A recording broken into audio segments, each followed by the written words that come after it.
Hey folks, welcome back to Canada's Boxing Channel. Hope everyone's doing well, having a good day. I've been very busy keeping myself active outside, which is good. It might help that road to 195, who knows. On my lunch break, I listened to a couple of interviews that Johnny Fisher had given. I mean, the Fisher-Allen fight is actually getting a lot more attention on this channel than it probably deserves, but it is a fight that has sort of, caught my attention anyhow. So, hopefully you all like being kept up to date on developments and as I see them.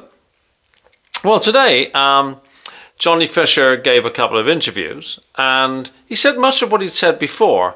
He was too nice the first time round. He recognizes he allowed Dave Allen to get away with some of the dark arts. I think proper boxing counted them as 34 rabbit shots.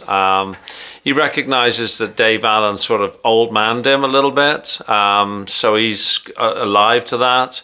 He said his training has been going really, really well. He's been enjoying that, and he's been really, focusing. He seems sort of in a good place. And as you know, I have picked him to win, even though I would like Dave Allen to win. I have picked that this is Johnny Fisher's fight. But there was something that struck me as being interesting, and that's really what I'm here for, is to get your sense of what, or whether or not it's a good idea for him to have in his mind that Dave Allen is my enemy now. He said that a couple of times, and yet he's also, like a sentence or two later, said, I'm emotionless towards him. And so I'm kind of troubled by that. Like, if you're training as though somebody is your enemy, you can imagine all the human emotions that you're trying to conjure up to deal with your sworn enemy.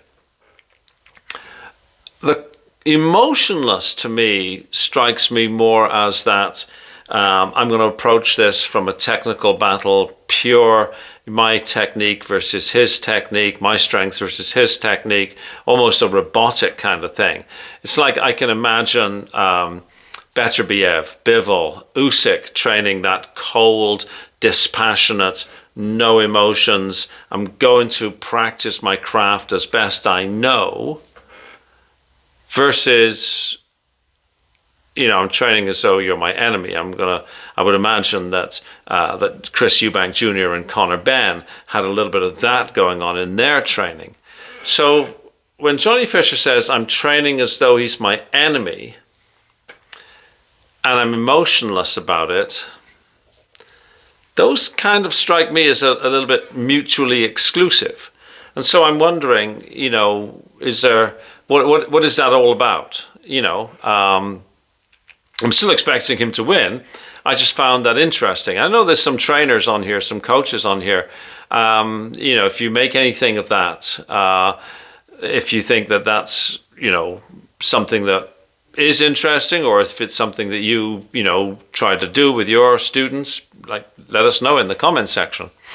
But it was interesting. Other than that, yeah, Johnny Fisher seems in a good place.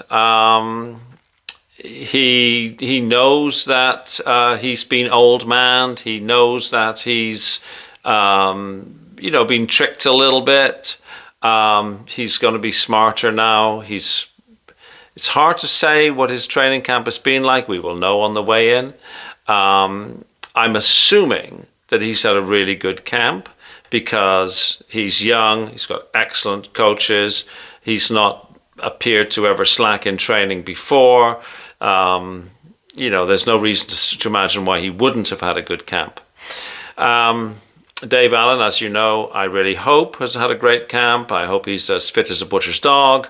And I hope that he comes in and absolutely makes me say that I was wrong in picking Johnny Fisher. But yeah, I don't know. I'm not seeing it. Anyways, there we go. That's my thoughts for the moment. Please like, please share, please subscribe, and I will see you on the next video. Thanks for watching. Cheers.